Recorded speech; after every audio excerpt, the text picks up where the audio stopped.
Hello everyone, good evening. Welcome to yet another episode of the Author Collaborative, and I am going to be talking to an author whose book I have recently read and enjoyed.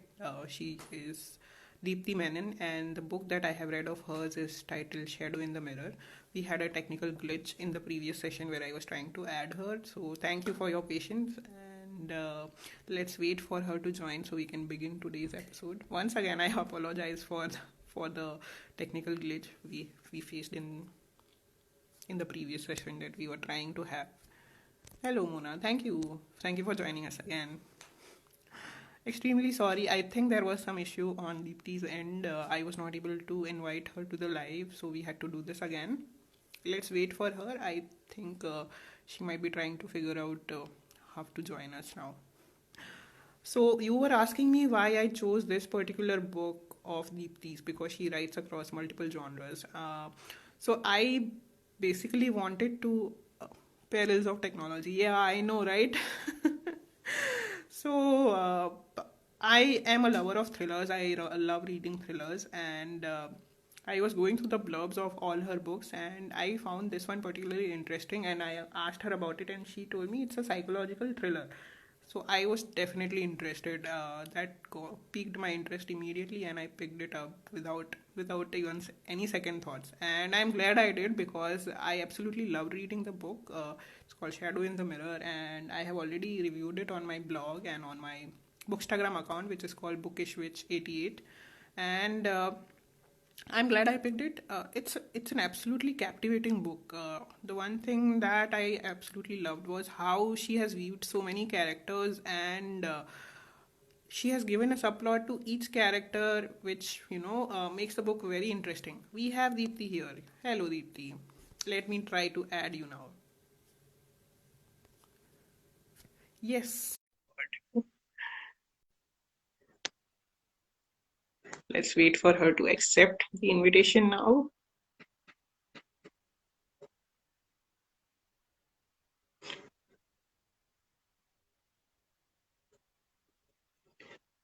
Yes, I'm just waiting for her to accept so we can begin today's episode. Thank you for your patience.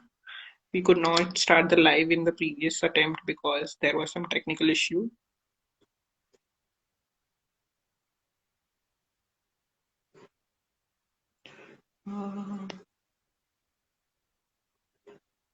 Uh, Deepti, are you able to accept the live request?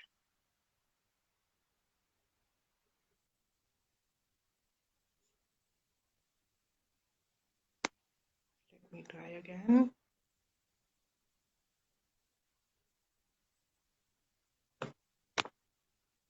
Uh, yes. Hi, hello. Hi, Deepti. Am I clear? Am I clear Yes, enough? absolutely. We can see you and your beautiful bindi, which is something that, that catches the attention on the book cover also.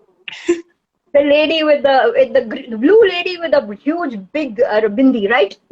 Yes.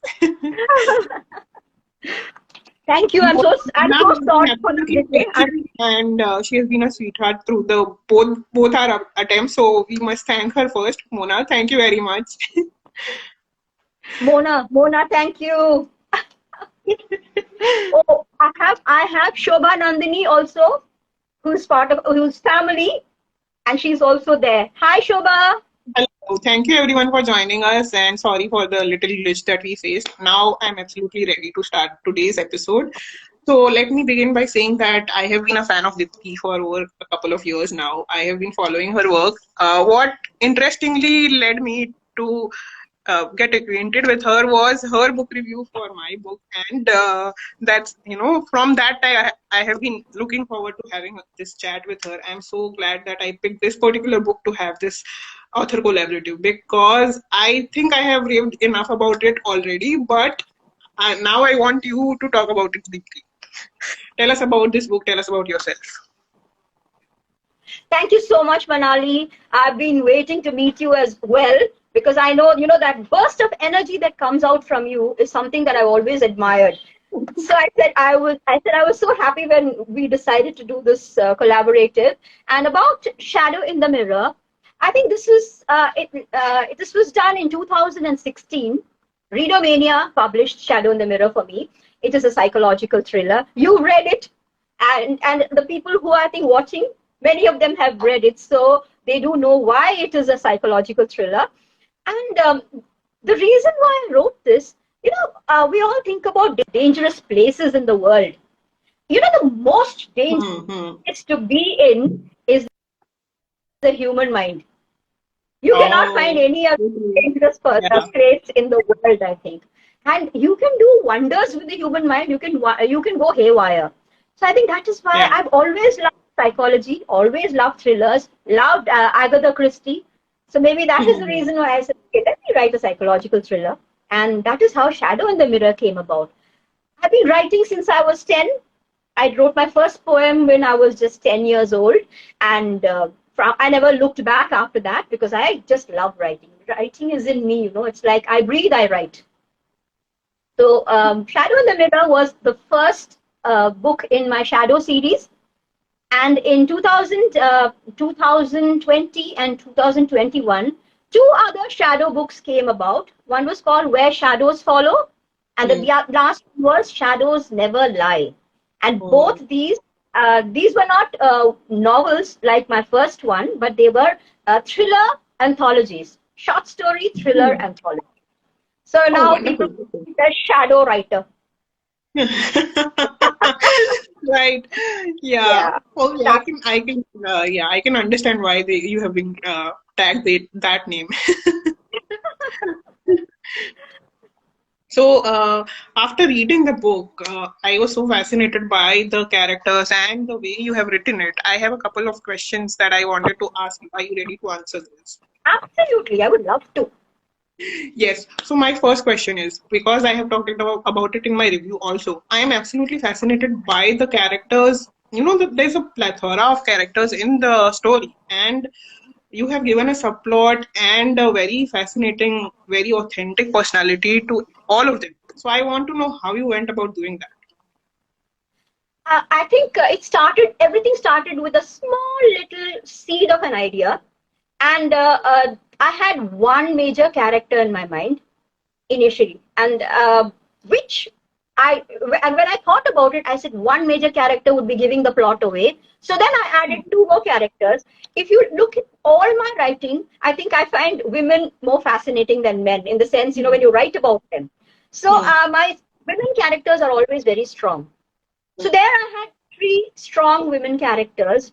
Now they could not be the same; they had to be diametrically opposite from one another. So that is where I started. I wrote their characters, and I said, "Oh, where do they go? What is the Hmm. timeline?" So you Hmm. started off with the oldest lady first, and then you went on to the two other ladies who are practically contemporaries. Hmm.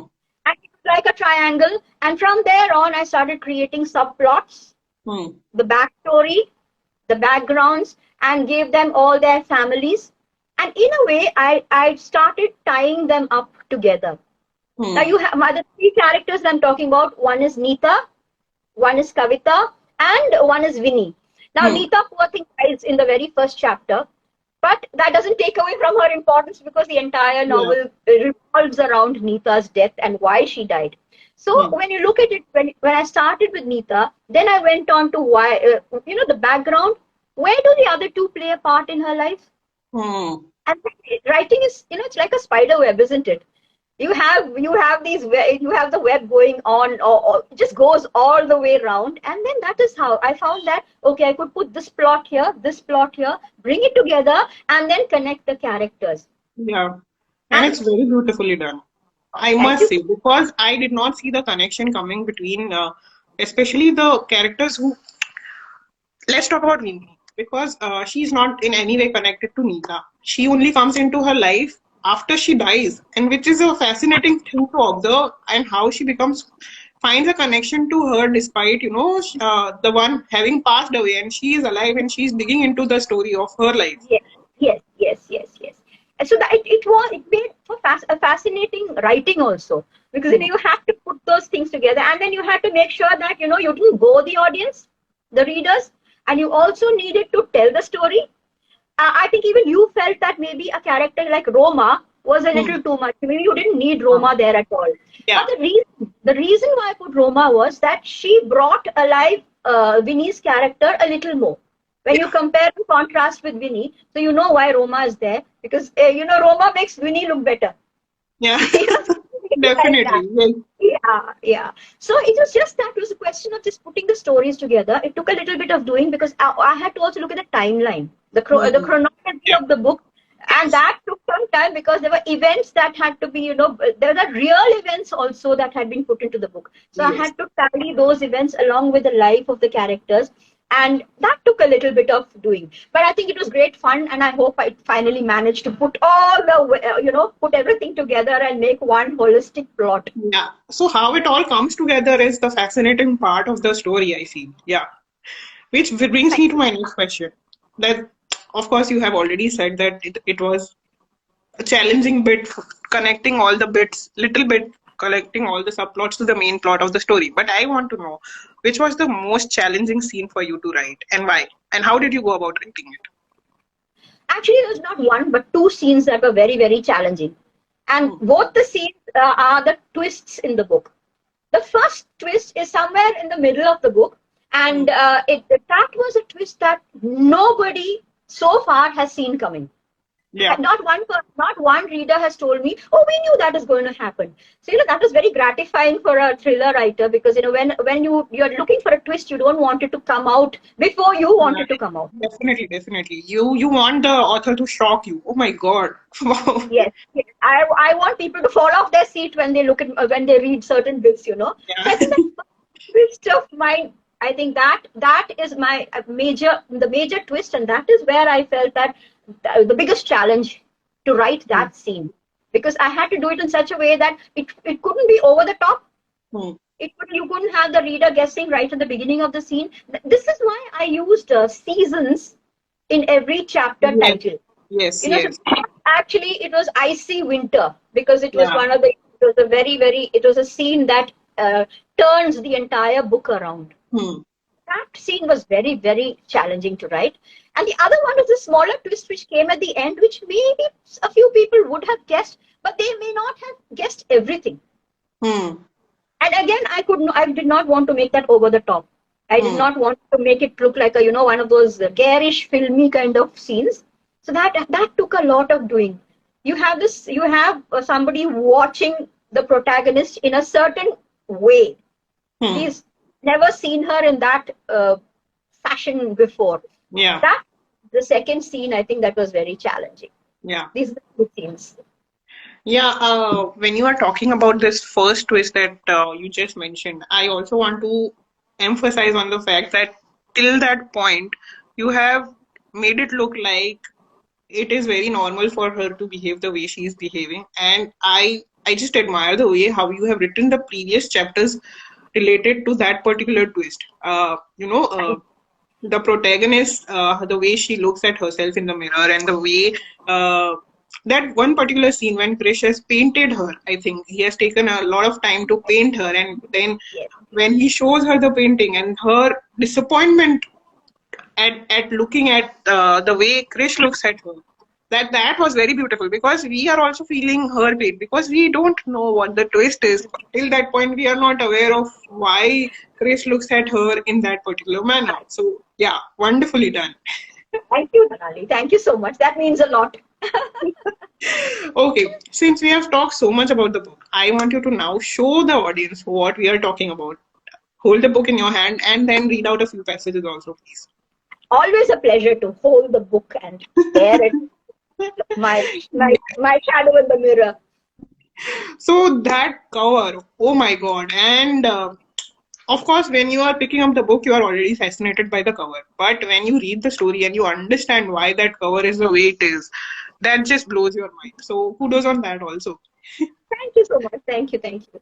This actually the cover was done totally by Dipankar Mukherjee, who runs Okay. Readomania. And we looked for a number of covers. We didn't like any of them. And suddenly he brought this out, and I said, "Oh my God! Imagine meeting her somewhere." Oh Because God. I have Oh God. no idea who she is. I don't think he has an idea who she is. But imagine one day I'm walking down the street and I see her somewhere. Can you just imagine? Oh my God. Yeah. Yeah. Goosebumps. Absolutely. So do you want me to read a little bit? Yes, yes, yes, please. Okay. So this bit is called A Touch of Ice in Autumn. Like I said, Okay. I have used seasons everywhere. So Hmm. this is one bit where I just give you a little background. We have Krish and Neeta who are husband and wife, and we have Auntie who has come to stay with them. She's a visitor, but then she turns into a permanent fixture in the house. So this is where Neeta and Krish are celebrating their anniversary. Right. So, Yeah. yes. So this is how it says. The cake was brought in ceremoniously amidst gasps of admiration. It was a gift from their friends, a piece of art, a large pink heart with icing flowers strewn artistically all over it. The words "Happy Anniversary" were written in a curving script over it.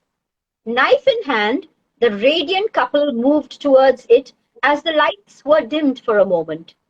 "Make a wish, you two," came a voice as they held the knife in readiness. The guests held their breath, smiling. Suddenly, a voice cut through the silence. "Cutting a cake seems rather childish, doesn't it? Especially after so many years of marriage?" The silence suddenly grew strained as people digested Auntie's remark, which was remarkably ill-timed. Neeta felt foolish, and all her excitement ebbed in an instant. It was as though a touch of ice had descended on the whole atmosphere. Krish sensed her emotion and smiled at her gaily, remarking loudly, "So what? We feel like youngsters, don't we? 6 years have flown by like 6 days." He held on to Neeta's hand tightly, guiding it towards the cake. It was as if he was determined not to let anything spoil the special occasion. As they fed each other, there was a round of applause and people spoke extra loudly, as if to make sure that the atmosphere returned to normal. The unfortunate remark was ignored. Delicious eats were brought in.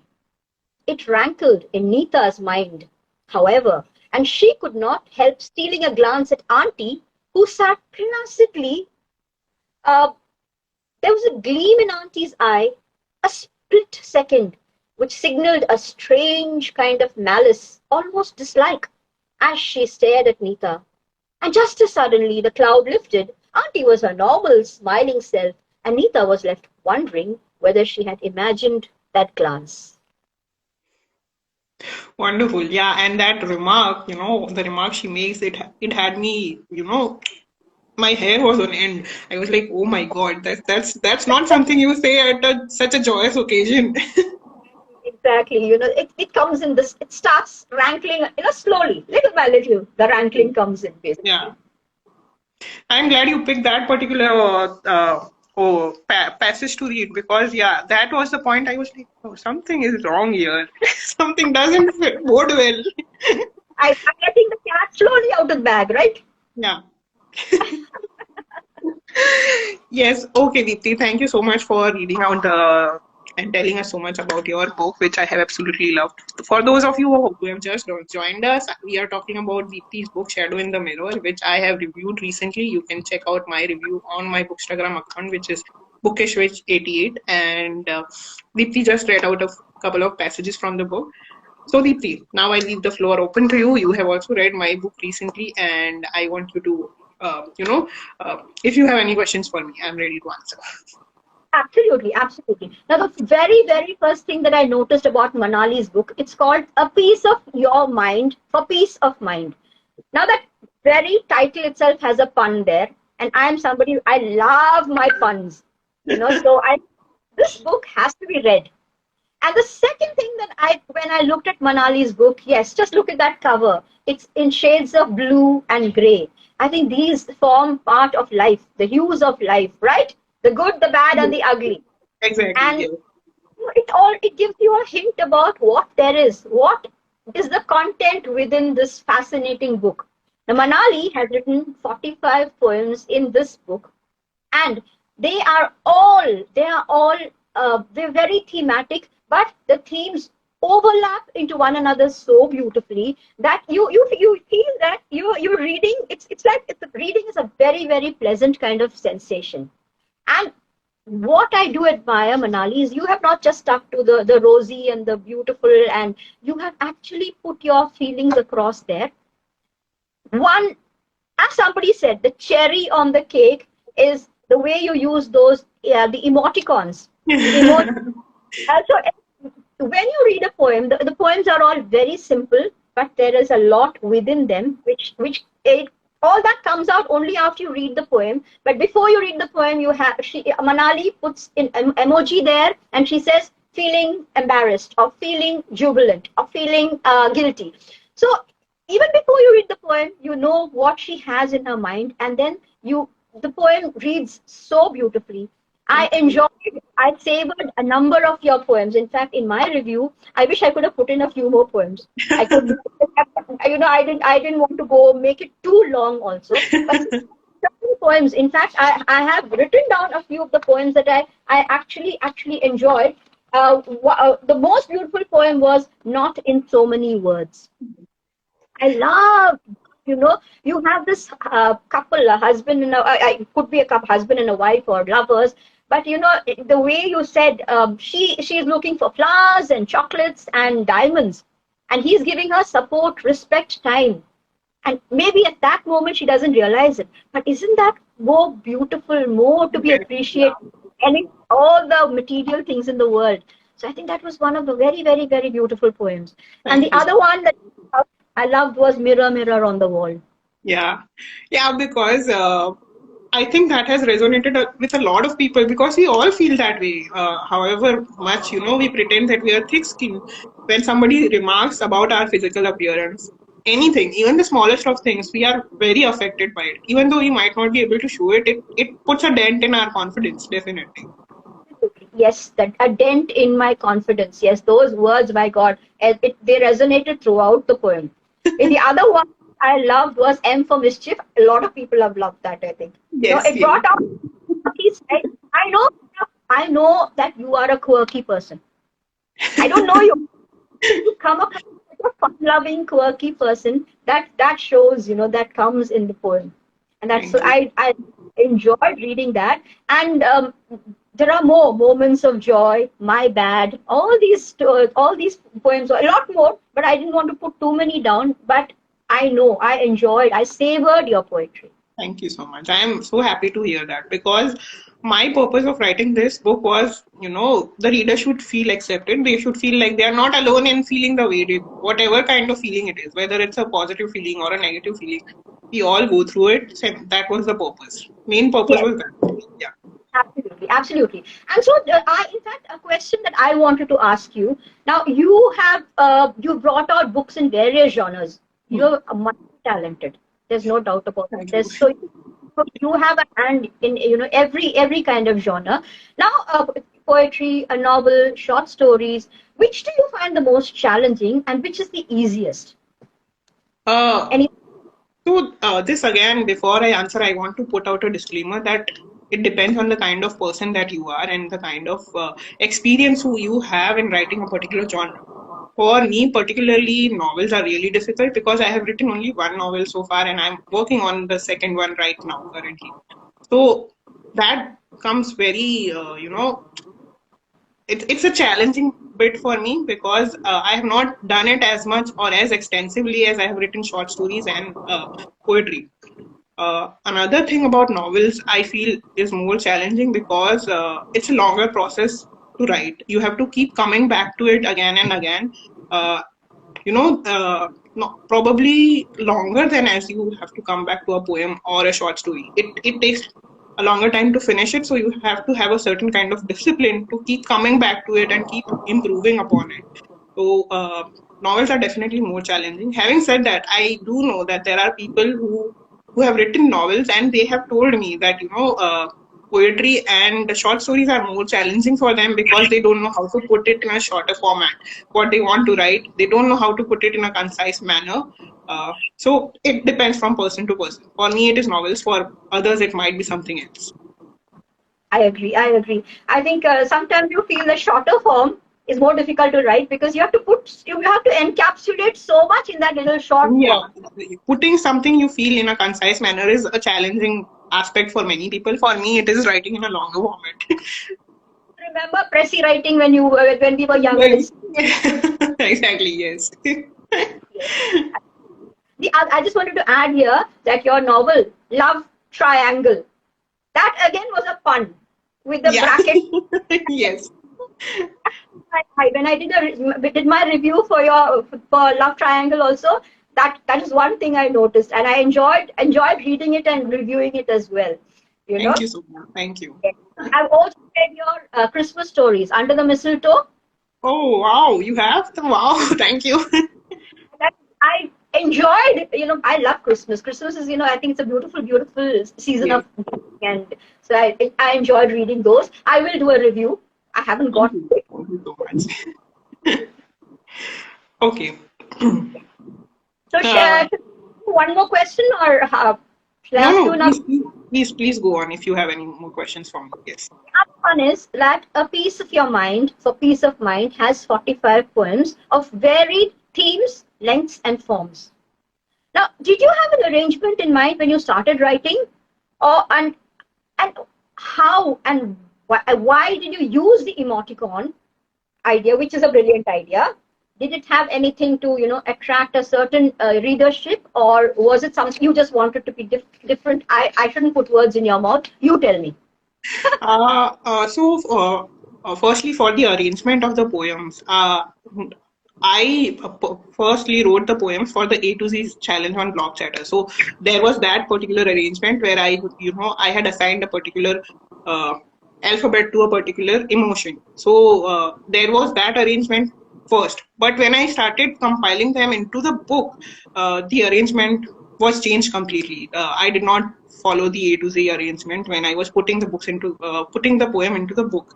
Uh, so that changed. But yes, when I was doing the A to Z format, I did sit down and make a list of all the emotions from A to Z that I was trying to cover. About the emoticons, by the time the poems were 26 poems for the A to Z challenge were done, I already knew what the theme of the book is going to be, because it was going to focus on emotions. And I wanted to yes, definitely I wanted to reach out to the younger audience, but when I was doing it, I did not have that particular thought in mind that I should put it because I want to attract the younger audience. My only thought was that it should be able to uh, you know, uh, convey what I'm trying to say in a manner which is understandable by everyone who is reading the book. So, and I always have a things with illustrations. My books always have something related to pictures or something related to, little clip arts here and there. They're always there, which makes the entire book an amalgamation of different forms of creations. So it's not just about the writing. So Yes, may I just add that I loved your illustrations. They were so cute. They were almost like doodles faces, and again they brought out your personality. thank you so much. Yes, so that's a particular thing that it has become like a synonym of my books, where I have always gone beyond just writing a story. I have always given some visual appeal to the writing also. So when I was thinking about putting that particular element into this book, I was like, let's go with emojis because we are focusing on human emotions, so why not?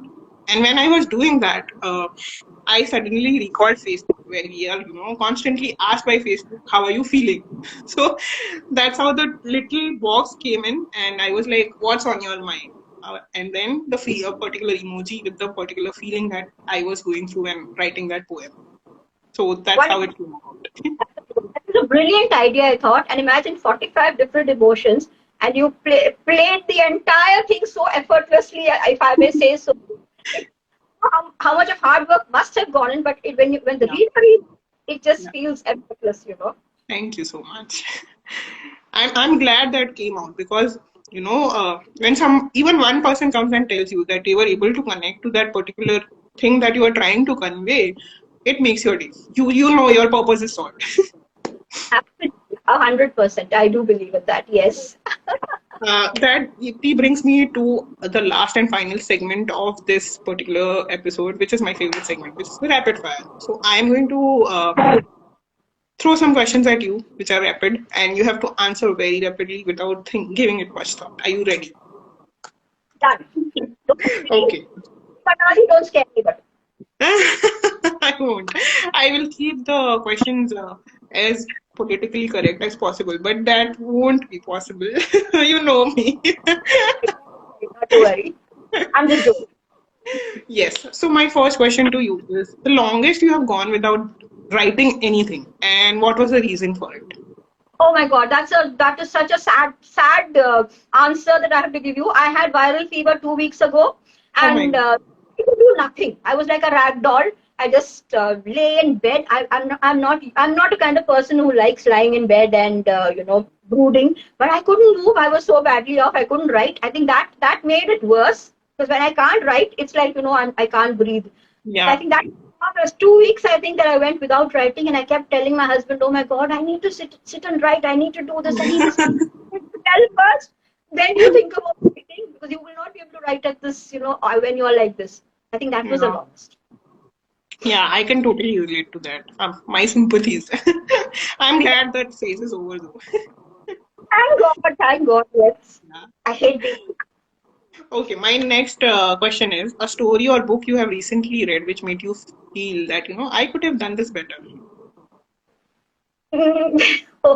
Politically incorrect question, and politically incorrect. Yes, I think there was this book which I desperately tried to read. It's called Lincoln at the Bardo. Hmm. It, Okay. it, it's by somebody called George Saunders, and I had read these rave reviews, and I said, "Oh my, I must pick it up." It's I think one of those big awarded books and all that. Oh, And I wow. kept reading and Hmm. reading and reading. I couldn't make head or tail of the story, and finally I gave up. Finally, I'm like a die-hard reader. I try and finish every book that I can. Hmm. So there are only two books in my entire life I've not been able to finish. I'm not going to tell you the other book because it is a huge, voluminous book, which again has been loved by a lot of people. So if I say that here, people are going to blacklist me. But sorry, I couldn't get through, and I cannot say I can write it. I could have written it better. No way, because I couldn't make head or tail out of it. Okay. Okay. A conversation that inspired a story idea. Oh, this was there was a time when I used to love writing for Women's Era, Femina. Those are the times before Facebook and online writing and all that. Hmm. I mean, I'm quite ancient, so I've been writing for a very very long time. So these were times before online writing, and there was this one competition that came out in Femina. It says a letter to someone you love. Hmm.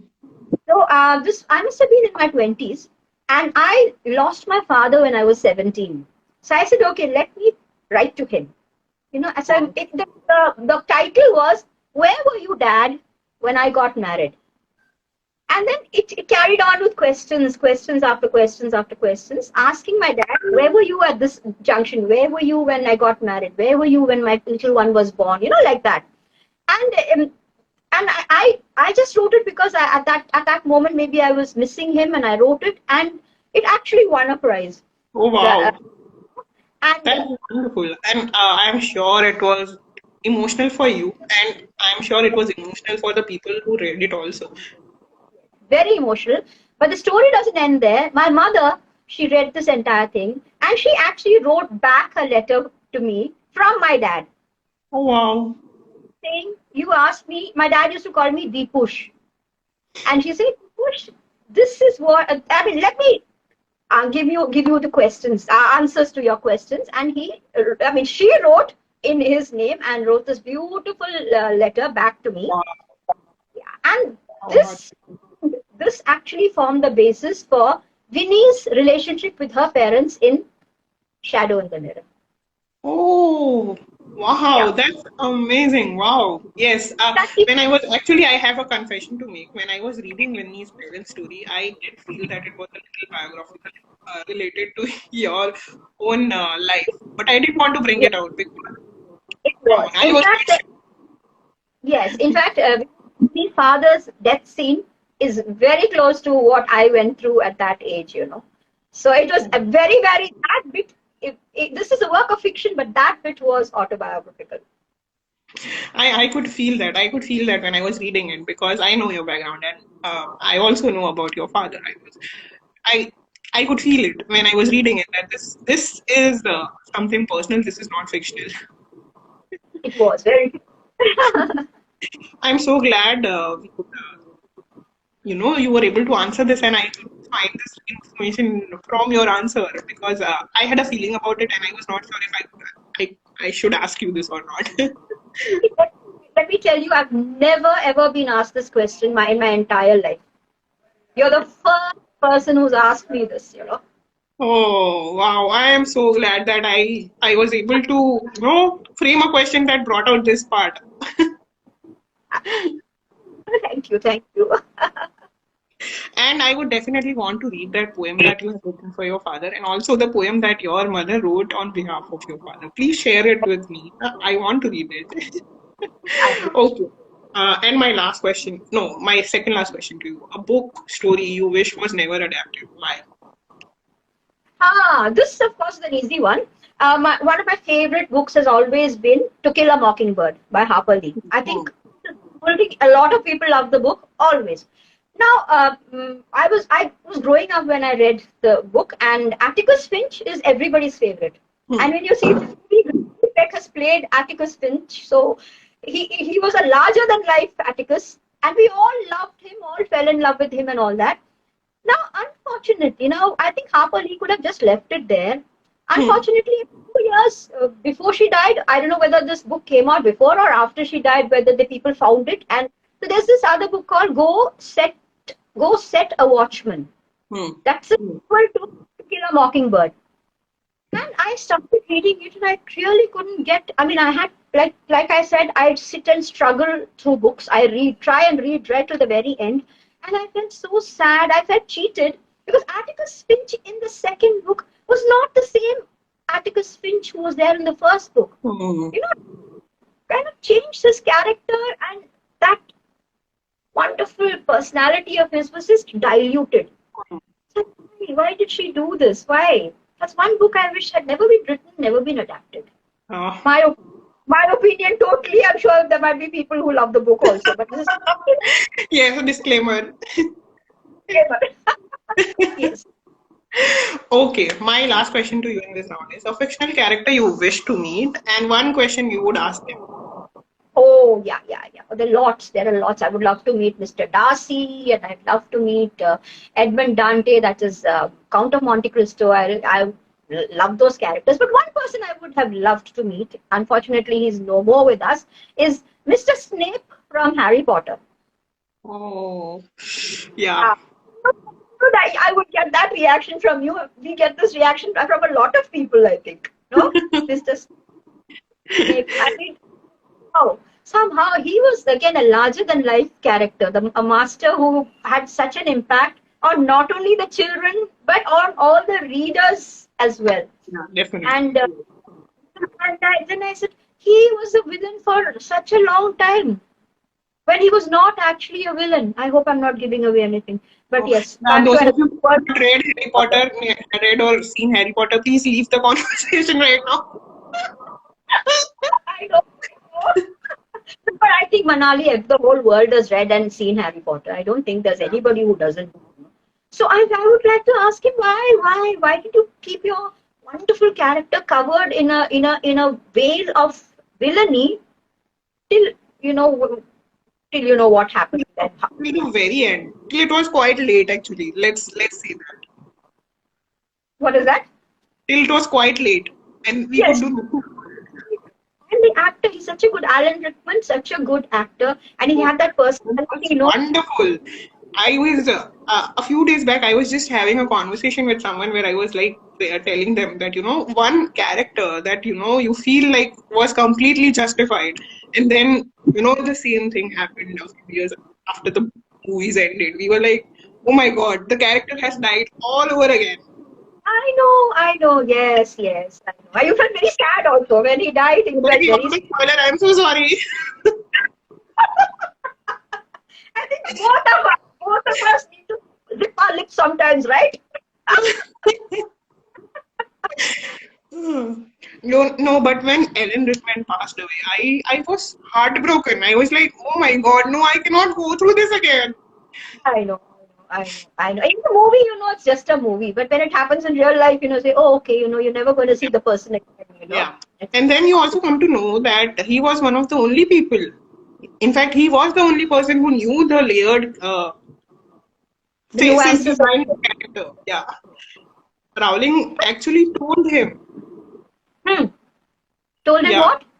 that this is the way the character, is going to reveal bit by bit, and this is what the ending is going to be. So he actually trusted him with it, and that's why you see him behaving and acting in that layered manner, which is so wonderful.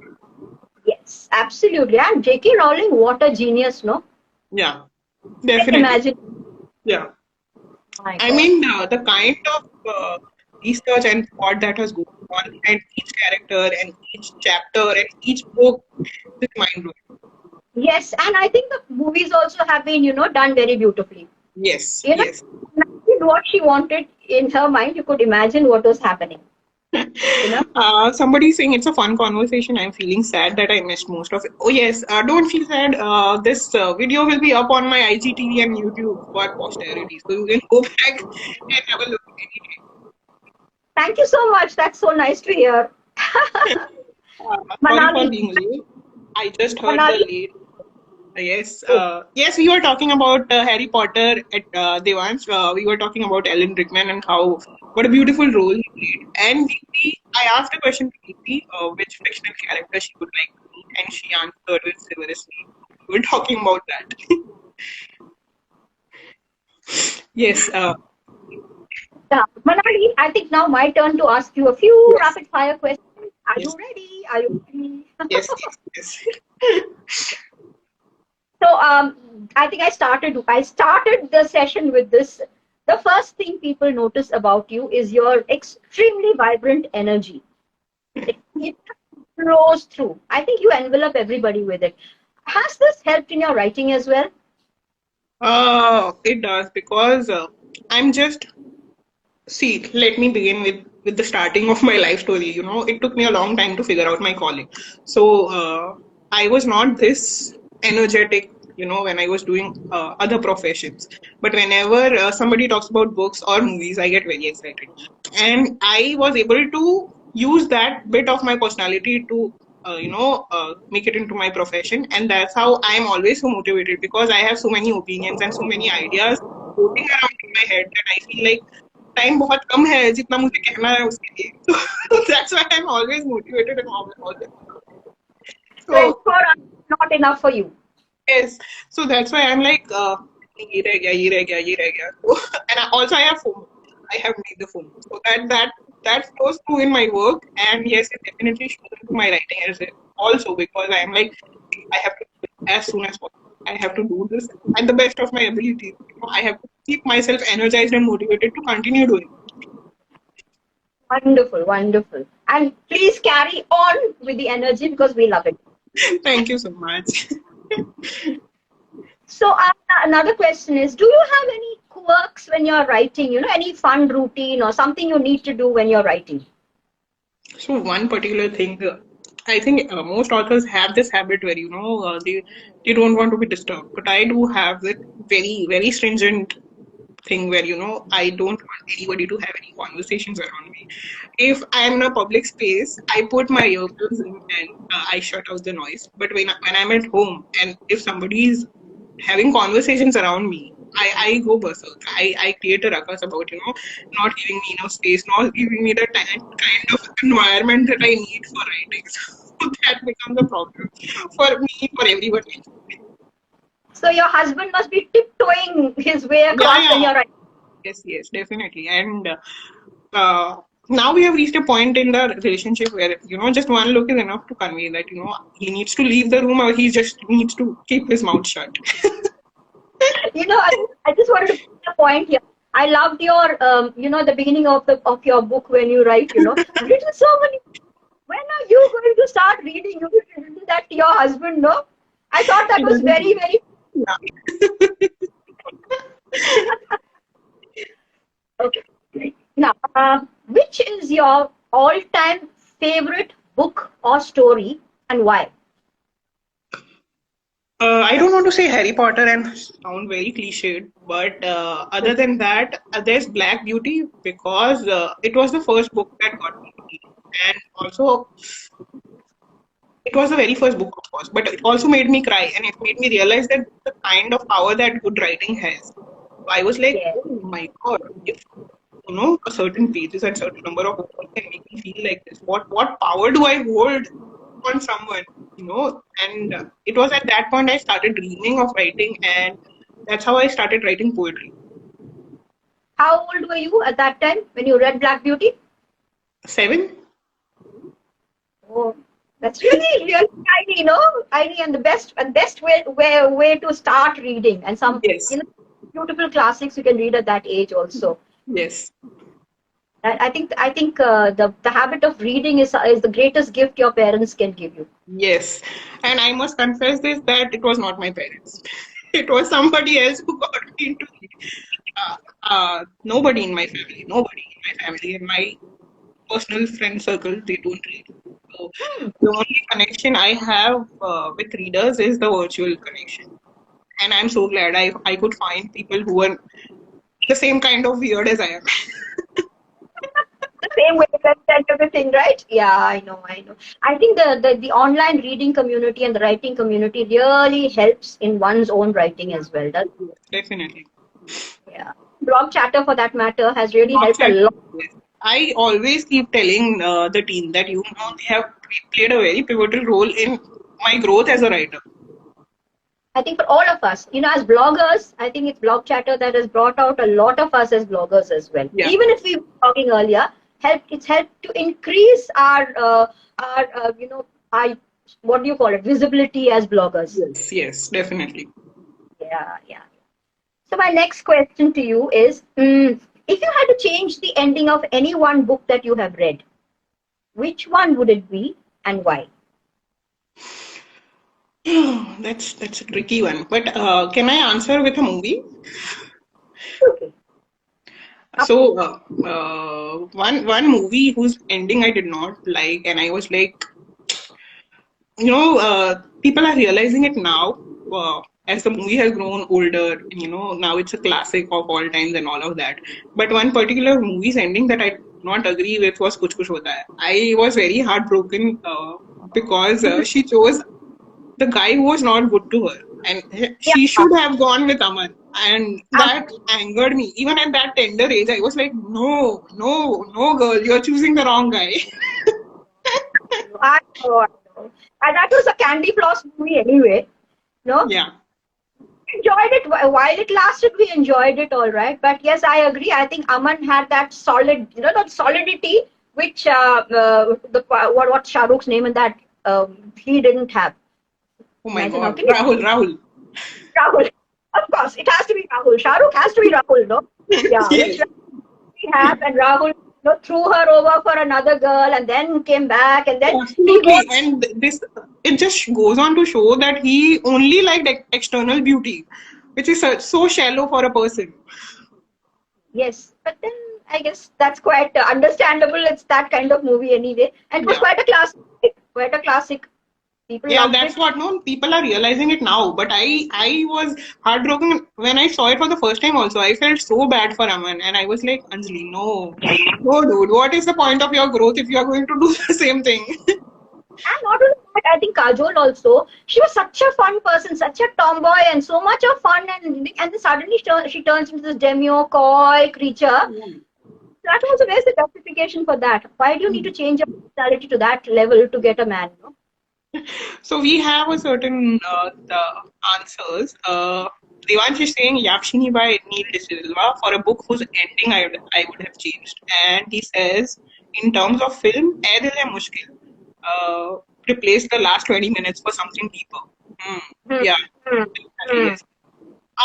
For Ae Dil Hai Mushkil, I felt, towards the end, he was trying to put in a lot of stories into the ending, like ye bhi chahiye, wo bhi chahiye, and trying to make it into I something. know. Yeah. And I also felt that Ranbir Kapoor's, role. Sometimes I couldn't fathom what he was doing Yeah, while and he. one thing that Adil hai Mushkil made me realize is that we have typecast him. He is always heartbroken. He's always his girlfriends or lovers to some illness or something. Why? Why? I know. Exactly. I know. Okay, Yes, I have one more, a last question for you. What does being a writer mean to you? holding power. I think holding power and having a certain responsibility to write about things or spread messages about things that people are not able to easily write or talk about. Yeah.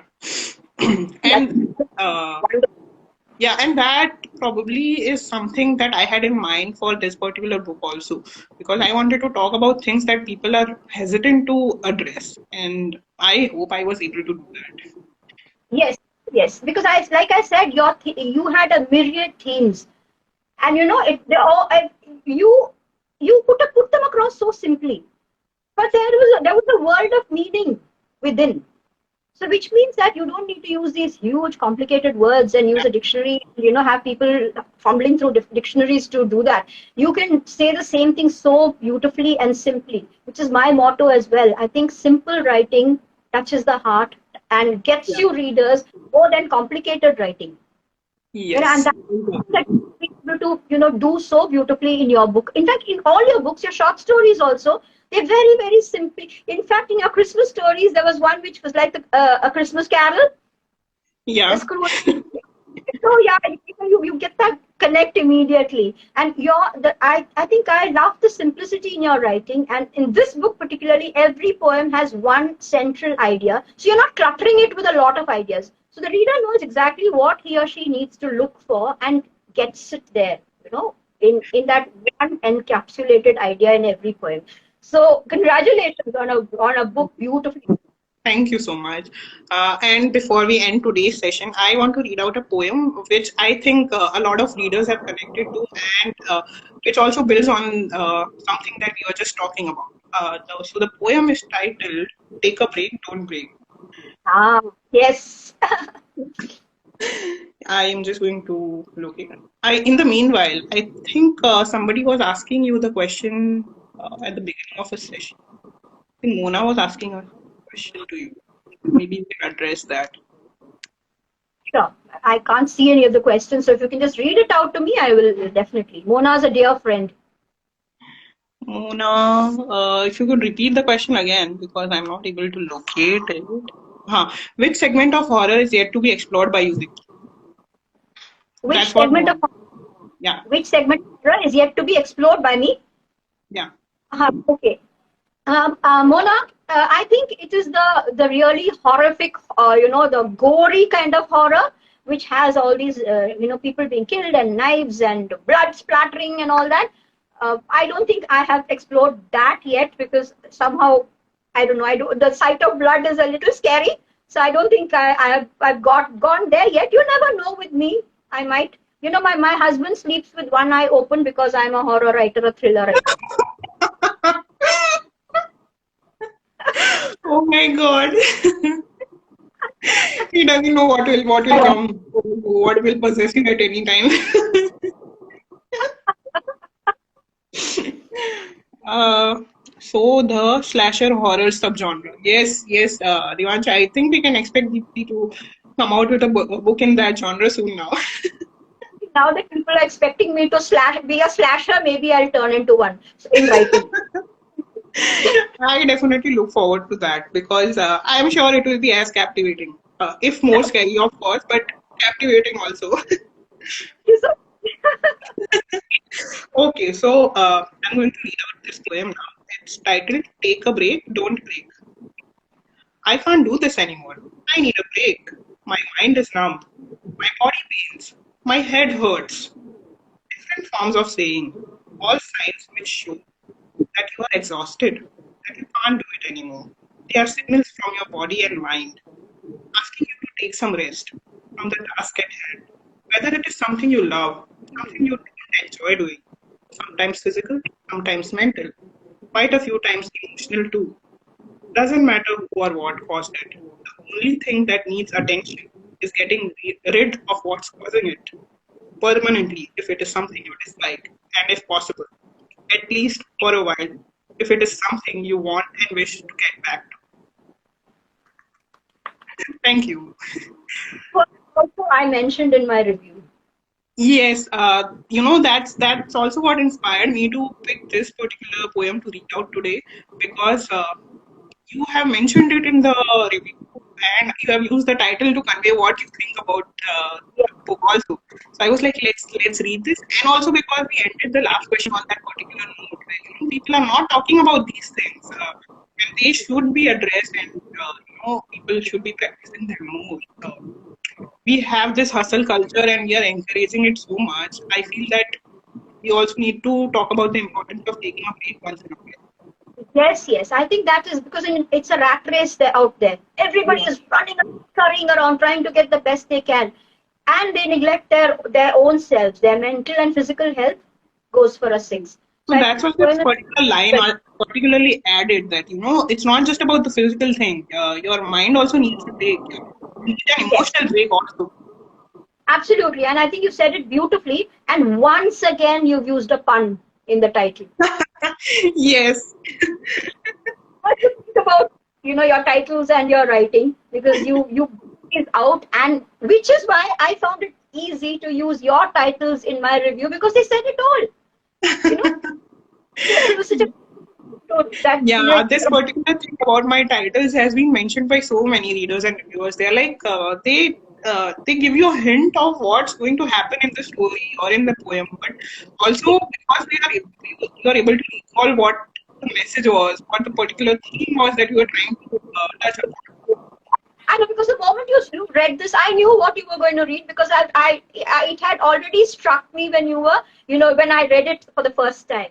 So I think Yeah, that is extremely commendable. The thank you way so much. that your writing remains in the mind of the reader. Thank you so much. And on that note, I think we should end today's episode. It has been so wonderful talking to you because I have been wanting to talk to you for very long, as I've already mentioned. And this was a great session. I learned so much from you, and we had so much fun. I think we were laughing mostly through this all the entire session. I know, I know. Thank you, Monali, for calling me. I was also looking forward to this because I knew that it would be kind of fun because like I said, because of the bursts of energy that Yeah, I think both of us have a little too much of energy anyway, I think. exactly. Yes. Right? Thank you so much for this session. Thank you for inviting me. Thank you I've for enjoyed joining. it so much. And yeah, as I mentioned, the video will be up on my Instagram feed and also on my YouTube channel. So those of you who have missed it or would like to have a look again, you can always go back and have a look and probably skip the parts you didn't enjoy. That's the beauty of these videos going up for posterity. You can skip.